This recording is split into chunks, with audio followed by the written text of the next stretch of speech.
or sa ating mga kambing. Paano ba ito malulunasan? At ano ba ang dapat nating gawin? Mga ka-agree, mga kambing, ngayong araw po ay try nating ibahagi sa inyo kung ano pwede nating may tulong sa inyo kung paano ba malulunasan, ano ba yung mga dapat gawin sa ating mga kambingan pag ito ay tinamaan ng sakit na ORF.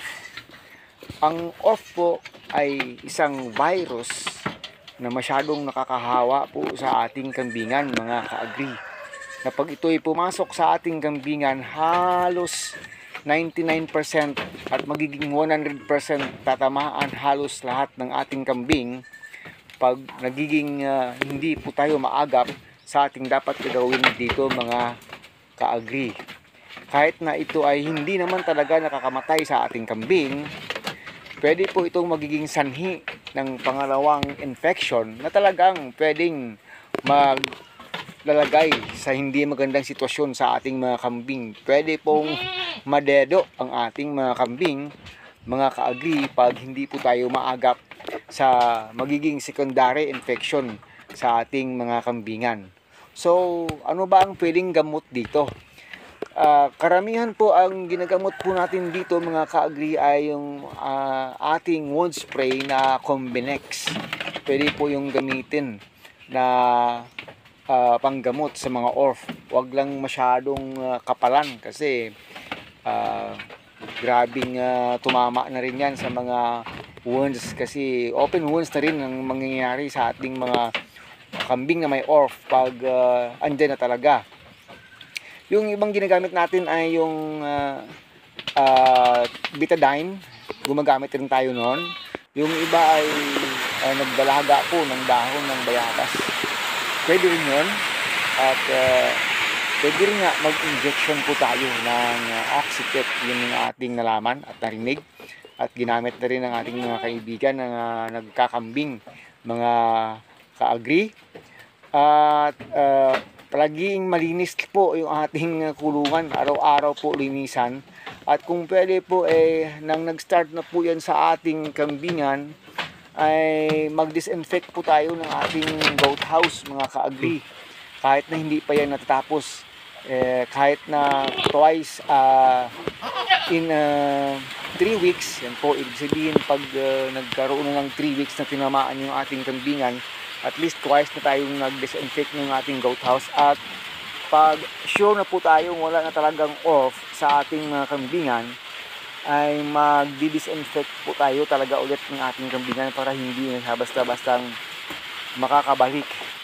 Asan ba nagagaling itong ORF? Bakit pinapasok yung ating kambingan? Mostly po ay nahahawa po yung ating mga kambing mula na rin po sa ibang kambing na may contamination na rin ng ORF. Pag may mga kambingan po sa kabilang neighbors natin at sila ay tinamaan doon ng ORF, ay malamang sa malamang tatamaan ka rin dahil po yan ay nagdadala ng hangin, dahil po yan ay virus, at saka napaka-contagious po niyan sa mga kambing natin, mga ka-agree. At pag nag-handle po tayo ng ORF sa ating mga kambingan, please lang po, gumamit po tayo ng gloves, mag long sleeves po tayo kung pwede, kahit na pinakamurang long sleeves lang. At mag-mask po tayo, at least po mahaba yung ating pantalon, at naka-boots na rin tayo kung pwede.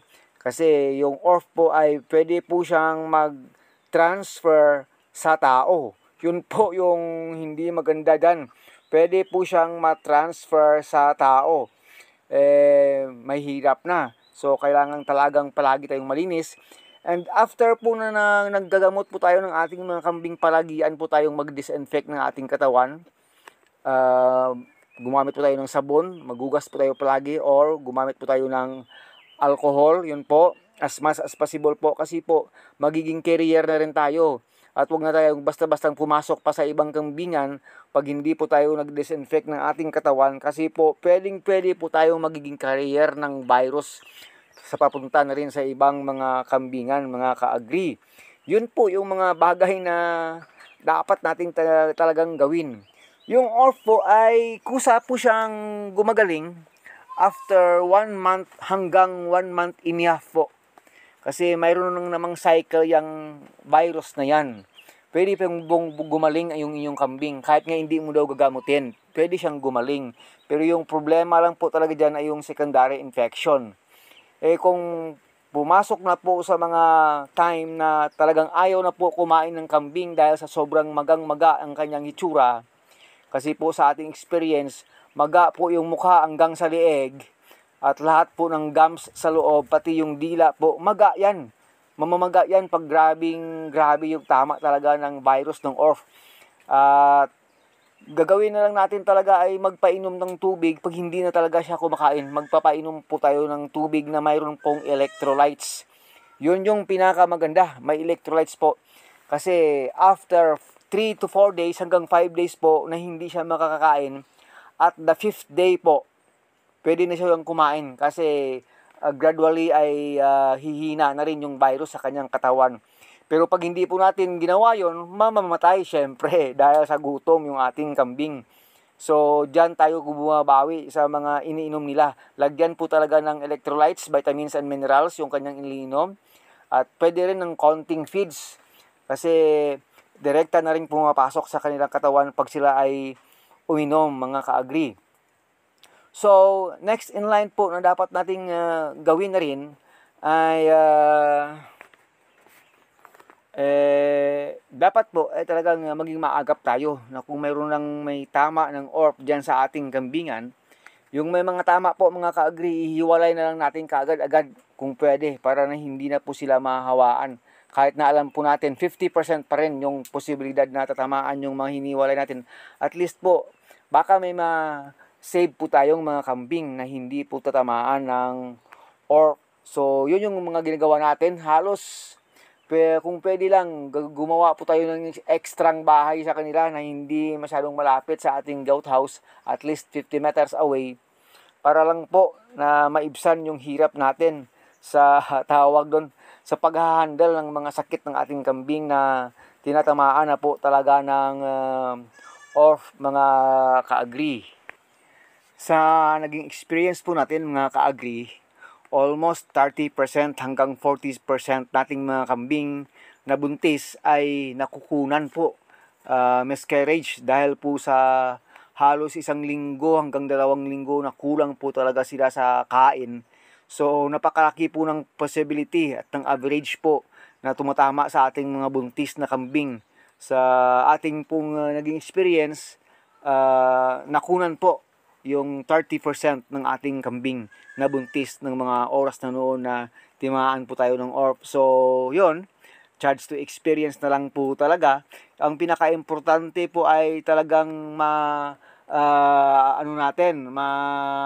ma-save natin yung life ng ating kambing kahit na sila ay makunan. Dahil given na po yon, dahil sa kulang na po talaga ng nutrients na ipapasok nila sa kanilang katawan, napakalaki po ng chance na makukunan talaga yung ating mga buntis na mga kambing. Maliban na lang po doon sa talagang malakas yung kapit. At pagkatapos po nan ay gawin na natin yung lahat natin na may balik talaga yung magandang pangangatawan ng ating kambing, mga ka-agree. Mag-vitamins na po tayo talaga at saka magbigay po sa kanila ng vitamin B complex, ADE, after po na lumipas na po sa kanila yung tama ng ORF, mga kakambing. At magbigay na po tayo ulit ng mga maraming masustansyang pagkain, lalong-lalo na po rich in protein na mga pagkain nila na makikita natin sa ating paligid, at bigyan na po sila talaga ng pansin para sa kanilang kalusugan, para bumalik po yung dating sigla nila, para na mabilis po silang makaka-recover talaga, mga ka-agree. So yun po, besides po sa ating experience, grabe po talaga yung tama dahil sa magkalapit po kami dito, 4 na herd ng kambingan, lahat po kami dito ay na-contaminate sa aming area dahil sa ORF na yan. So napakalaking dagok na rin kasi magastos na rin sa mga gamot at saka pahirapan na rin sa pag-aalaga kasi kailangan po talaga nila ng atensyon pag dumating sa mga time na tinamaan po sila ng mga sakit, mga ka-agree. So again, maraming salamat po. Sana ay may natutunan po tayo at saka na-share natin sa inyo yung naging experience natin sa ating pagkakambing, kung ano ba ang nangyari, ano ba yung ating ginawa, at paano tayo